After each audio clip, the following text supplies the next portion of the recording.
So in this segment, we're going to be talking about Labour finally fleshing out their kind of Brexit proposals. So the tweet in the article from the 23rd of June saying what would Labour do regarding Brexit in power. David Lammy, who's in the shadow cabinet, said get a new agri-food deal. Now Labour in the past talked about getting an equivalency deal. That's not going to happen. I'd imagine they could go for an alignment deal that's already in the TCA, securing association to Horizon. The way they could do that is by not messing around with the Northern Ireland Protocol. That one's possible.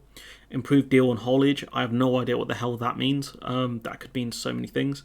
Visa-free travel for touring performers. That's going to be great for musicians. And I think business people as well. Regulatory equivalence for the city. I can't see that happening, given the EU Commission, at least the current Commission, want oversight over financial institutions. That one's not going to happen. A mutual recognition for professionals. I can see that one happening. That one's fine. If we go into the deeper article about this, they did a whole speech on it, which is Labour's broken its long silence on Brexit, laying out detailed plans to improve, not scrap, the deal Boris Johnson struck with the EU in a move it concedes will enrage Remain supporters. And what Labour are gambling is, again, it's about the Red Wall, isn't it? It's about the Red Wall and kind of the Midlands, I would assume. I don't blame them for not saying they want to rejoin the single market, but Labour kind of talk about renegotiation and not renegotiating bits of the trade agreements, and it's really frustrating because it's like pick a lane. Are you going to renegotiate the deals or not? Because they say they want to improve, not scrap Johnson's deal. So that means keeping the TCA and building around it rather than renegotiating a potential trade agreement. The Shadow Foreign Secretary Lammy confirmed the party would seek only limited changes and would not seek to rejoin the single market, which would bring the return of free movement of goods and people. We are not going into the next election saying that we will enter the single market or the EU, and the simple fact is there's no way for us to really join the single market. I've explained this at depth in another video, which is that without EFTA membership we will not be able to rejoin the single market. The EFTA membership being the first step really, and our full application to the EU, that's not going to happen either. You might not like it, but Labour is determined to govern the entire country, and this goes more towards Labour's kind of obsession with trying to look kind of ready for government essentially, and that's got David Lammy in a fair bit of trouble over the last week, which is something I'll cover in another video at some point. He added, there cannot be a rehash of old arguments made in Remainer constituencies like his in London. I mean, you might as well talk about the metropolitan elite if you're going to make stupid arguments like this. Cannot be a rehash of arguments made in Remainer constituencies like his in London. That's something you'd hear Nigel Farage say if he had a constituency in London.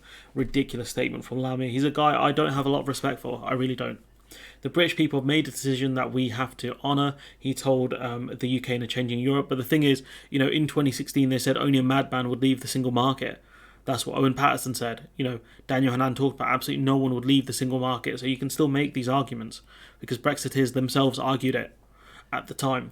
Frost declared Brexit is working and said those who said it wasn't damaging the economy, had an axe to grind. So it's clear that Lord Frost is setting out a trap for people to say, oh, Brexit's not working. He goes, oh, you're only saying that because you're a political hack, essentially, because that's what Lord Frost is in the end. He accuses others of being what he is. Lammy pledged the party would seek to sign an agri-food agreement. Again, there is an alignment agreement built into the TCA to restore visa-free travel for business travel. I mean, again, that's great if you're going for business, I guess. And for touring musicians and performers, again, that's great stuff.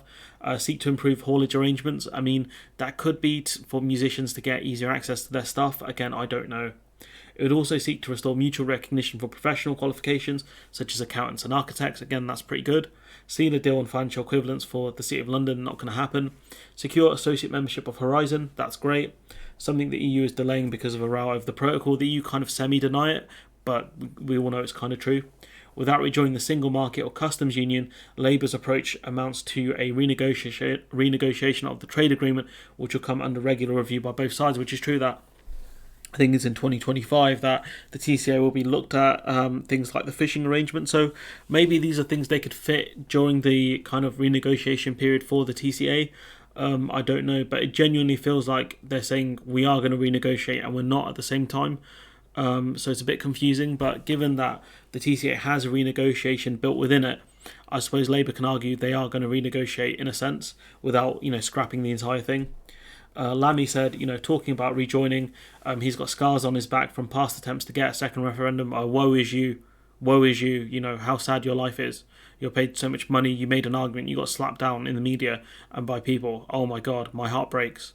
My heart breaks, David. He says, we're not going over it again. I'm afraid psychologically we've got to come to terms with that, he said. And I think with the kind of next generation of politicians, when people like Lammy are kind of on the back end of the careers, they're the ones that can make a real difference here. Kind of like what you see with Sinn Féin and Michelle O'Neill compared to their predecessors.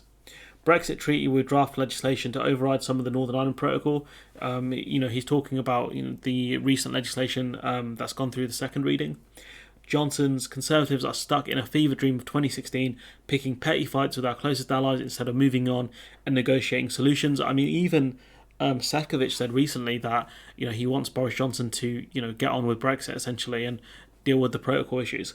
The consensus among economists was that the deal Frost had negotiated had contributed to the UK lagging behind the rest of the G7's trade recovery. But the thing is, Labour can't really fix that. They can help kind of alleviate some of the problems Brexit has caused, but trying to improve Johnson's deal will make things better, but won't do enough, if that makes sense. Frost had told the same conference, I don't know why they invited Frost, that the OBR's figures were based on zombie figures, or numbers were based on zombie figures. I have no idea what he means by that. Based on academic studies which look at the effect of opening up badly run ex-communist and ex-authoritarian economies. I mean, they didn't. I don't think the OBR have done that. The recent Brexit modelling we've seen that puts the Brexit impact at 5.1% of our GDP. I don't think they used ex-communist countries. They used like the USA, Australia, and other economies. So his statements are ridiculous, but that's what you'd expect from an Iceman.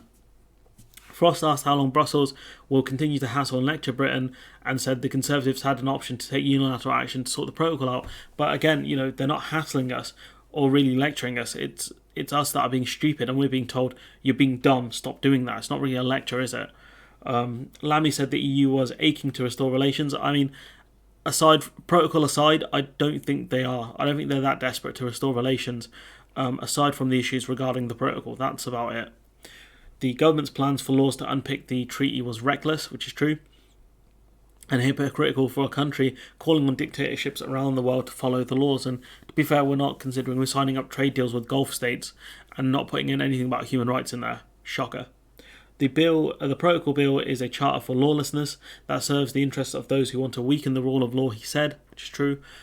He said one of the most troubling aspects of this is the dangerous level of distortion that's used to justify, again, the doctrine of necessity that the Tories are using.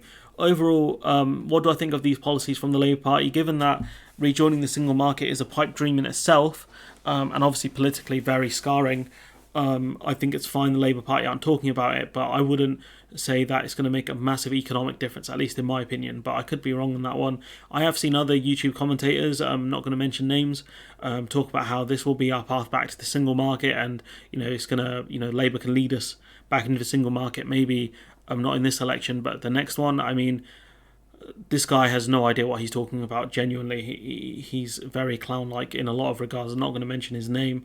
If you watch this long in the video, if you watch enough of my content, especially around the single market membership, you'll know exactly who the kind of people I'm referring to, at least the specific one.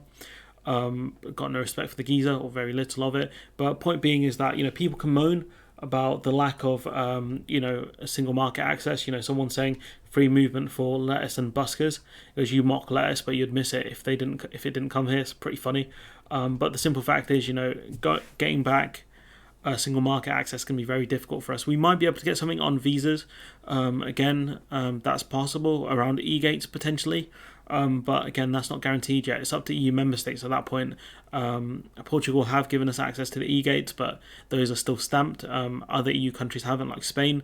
But I think given the amount of Brits in the queues in Spain, maybe they'll change their mind. I don't know. But I'm rambling, so I'm going to leave it there. Let me know what you think in the comments below. Like, comment, share, subscribe. Support the channel on Patreon if you can. This is a nice tweet from Lisa Carroll, and I think it's her that wrote the article. No surprises there. She does very good work.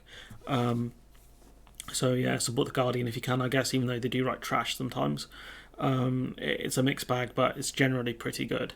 And I'll catch you guys next time. Bye-bye.